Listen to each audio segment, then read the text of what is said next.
ಕಸದಿಂದ ಕ್ಯಾಶ್ ಮಾಡಿ ಅಂತ ಹೇಳ್ತಾ ಇದ್ವಿ, ಆದ್ರೆ ಎಷ್ಟೊಂದ್ ಜನ ಕಸದಲ್ಲಿರುವಂತ ಬೆಲೆ ಗೊತ್ತಿಲ್ದಿರ ಇದನ್ನ ಡಿಸ್ಪೋಸ್ ಮಾಡಿದ್ದಾರೆ.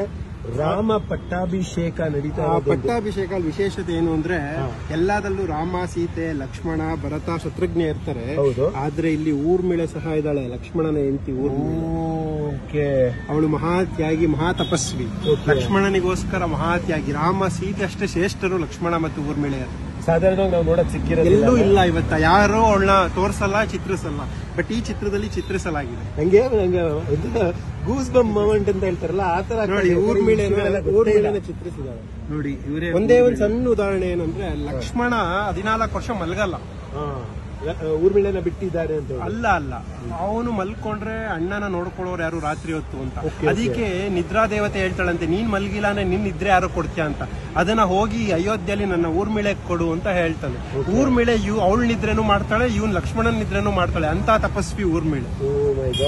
ನಿಜವಾಗ್ಲೇ ಬಂಗಾರ ಹೆಚ್ಚು ವ್ಯಾಲ್ಯೂ ಇರುವಂತ ಕೊಟ್ಟಿದ್ದೀರಾ. ತುಂಬಾ ಖುಷಿ ಆಗ್ತಾ ಇದೆ. ಇದನ್ನ ನೀವು ಹೇಳಿರ್ಲಿಲ್ಲ ಅಂದ್ರೆ ಇದನ್ನ ನಾವು ಫ್ರೇಮ್ ಎಲ್ಲ ತೆಗೆದು ಇದನ್ನ ಬೇರೆ ಮಾಡ್ಬಿಡ್ತಿದ್ವಿ. ನನಗೊಂಥರ ಖುಷಿ ಆಗ್ತಾ ಇದೆ. ನಾನು ಆಕ್ಚುಲಿ ಫೋಟೋ ನೋಡಿದಾಗ್ಲೇ ಅನ್ಕೊಂಡಿದ್ದೆ, ರಾಮ ಪಟ್ಟಾಭಿಷೇಕ ಅಯ್ಯೋ 22ನೇ ತಾರೀಕು ನಡೀತಾ ಇದೆ, ಇದನ್ನ ನಾವು ಮುಟ್ಟದೇ ಬೇಡ ಅಂತ ಅನ್ಕೊಳ್ತಾ ಇದ್ವಿ. ದೈವ ದೆಸೆಯಿಂದ ನೀವು ಬಂದಿದ್ದೀರಾ, ಕಲೆಕ್ಟ್ ಮಾಡ್ತಾ ಇದ್ದೀರಾ, ತುಂಬಾ ಖುಷಿ ಆಗ್ತಾ ಇದೆ. Any time memorable sir. ನೀವು ಮೀಟ್ ಎನಿ ಟೈಮ್ ಮೆಮೊರೇಬಲ್.